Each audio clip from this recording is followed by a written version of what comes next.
President Joe Biden's campaign team put together a video dissing Donald Trump, which was soundtracked by Kendrick Lamar's Euphoria. Oh, no.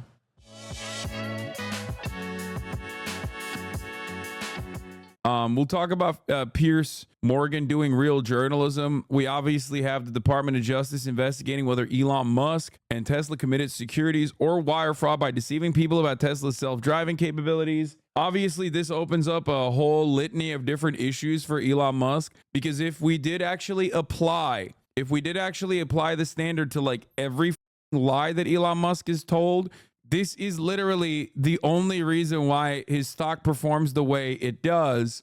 He just lies all the time. He did it recently. Anyway, let's do the Israeli spokesman that got absolutely cumstered by Piers Morgan. Here is a 5-minute fest where Piers Morgan actually genuinely becomes a journalist for a brief moment. Let's watch. How many do you believe you've killed? We don't have exact figures, as you know, it's the fog of war. But you've got exact numbers for Hamas terrorists you've killed. Why wouldn't you know how many civilians you've killed? Because obviously our focus is to go after the Hamas terrorists. And hang on, I mean, that does imply that you're putting a bigger premium on killing Hamas terrorists in terms of numbers and accountability than you are in Yes, Piers threw Hyman in this, honestly. Civilians. That can't be right, surely. If you know exactly how many Hamas terrorists you've killed, you must know how many civilians you've killed. Otherwise, you're prioritizing the lives of terrorists over innocent people. Piers, with respect, don't put words into my mouth, please. I didn't say exactly 14,000. I said around 14,000. Whereas Hamas will come out with precise numbers that statisticians will look at. Give me a ballpark number for civilians. Well, you can use the ballpark as far as the Hamas figures, which I reject as being false. Well, if they're false, why would you give me those? I gave you the numbers that I had. No, you've told me you know how many Hamas terrorists you've killed, but you don't seem to have any idea how many civilians you've killed. I'm just bemused. Why wouldn't you keep count of both? I saw a TikTok about this, and they were all saying you turned Piers Morgan into a believer. Yeah, I don't know what happened, but it's a shocking display. And as a fair and balanced reporter of facts, I will hand it to Piers. This is an unimaginable W. I don't have that information to give you, Piers. If I did, I would. You've literally no idea how many civilians you've been killing. I can tell you definitively that our aim is to go after Hamas. No, hang on. I'm sorry to push you on this. That's quite extraordinary. You're an official spokesman for the Israeli government, and you have no idea how many civilians you've killed. I thought you just told me that you were particularly careful about... I can tell you what those numbers are. Those numbers are just the number of military-aged men. That's it. Every Palestinian that has been killed that is over the age of, I believe by Israel's designation, they consider anyone over the age of 17 or 16, if I'm not mistaken, to be military-aged men.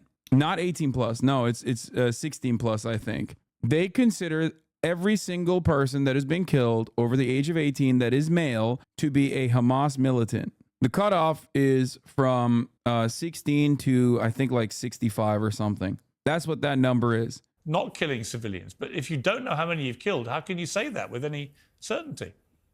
Because even if you were to go by a ratio of the Hamas figures, we would still be far ahead of any Western army. That wasn't my question. You know it wasn't my question. I don't have the information. You literally have no idea how many civilians you've killed. It's not that I don't know. I'm not authorized to give the information. I don't have the information. That's complete nonsense. Why are you authorized to give me the number of terrorists you've killed, but not the number of civilians? I don't understand. Per Google AI, the Israeli Defense Forces IDF considers any male over 15 years old in Gaza to be a Hamas fighter. Oh, over the age of 15, I guess. This part is incredible. Look. You literally have no idea how many civilians you've killed. It's not that I don't know. I'm not authorized to give the information. I don't have the information. That's complete nonsense. Why are you authorized to give me the number of terrorists you've killed, but not the number of civilians? I don't understand. This pause is incredible. Can you explain? Piers, we will go after Hamas. We will ensure that we... But you want me to believe you're being incredibly careful about how many civilians you're killing, and you have an amazing exemplary record, but you don't know how many civilians you're killing. So how do I know you've been careful? Piers, when the dust settles, we will come out with the proper numbers. Hamas runs to the press daily with... Yeah, when we are done with our genocide, then we'll let you know. Chill out, okay? Then fine. With respect, Mr. Hyman, how can you possibly expect me to accept any comparisons to any other conflict or war, given that you do not know how many civilians you've killed? Piers, you understand that I can't prosecute the war over the media. I'm just asking you for basic information. I'm not trying to trap you, and I'm not trying to unfairly harangue you. I think people are watching this and they'll make their own conclusions. I just find it astonishing that the moment I asked you how many Hamas you killed, you could tell me immediately. And the moment I ask you about civilians, you haven't got a clue, literally. That you're not even prepared to issue a ballpark number. And I think people will find that staggering, particularly given that you are insistent that you're doing everything you can to avoid killing civilians. To which, again, I just simply ask, how do you know? If you don't know how many you're killing, how can you possibly be sure that you are, A, doing better than other people waging war elsewhere, or B, that you have any idea how many you're killing? You don't, clearly.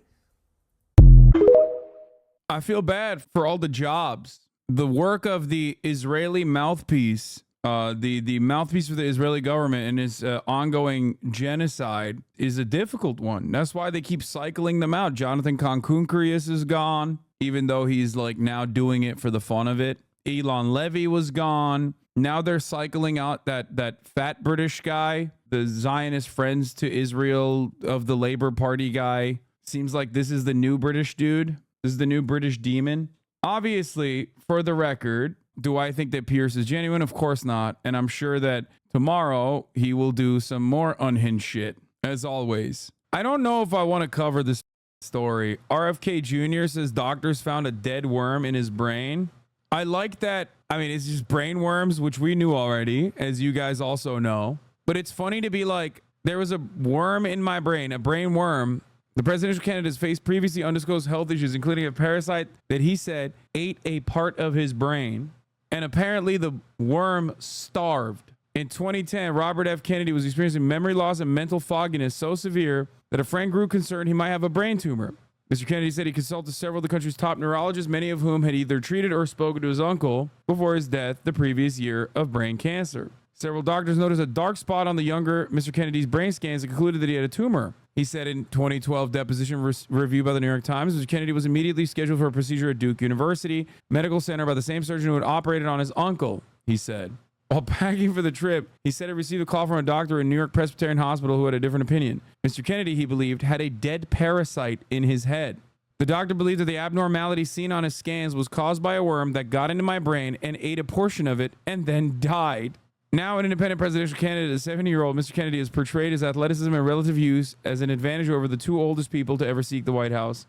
He has gone the lengths to appear hale, skiing with a professional snowboarder, and with an Olympic gold medalist who called him a ripper as they raced down the mountain. A camera crew was at his side while he lifted weights, shirtless, at an outdoor gym in Venice Beach. For decades, Mr. Kennedy suffered from atrial fibrillation, a common heartbeat abnormality that increases the risk of stroke or heart failure. He has been hospitalized at least 4 times for episodes, although in an interview with the Times this winter, he said he had not had an incident in more than a decade and believed the condition had disappeared.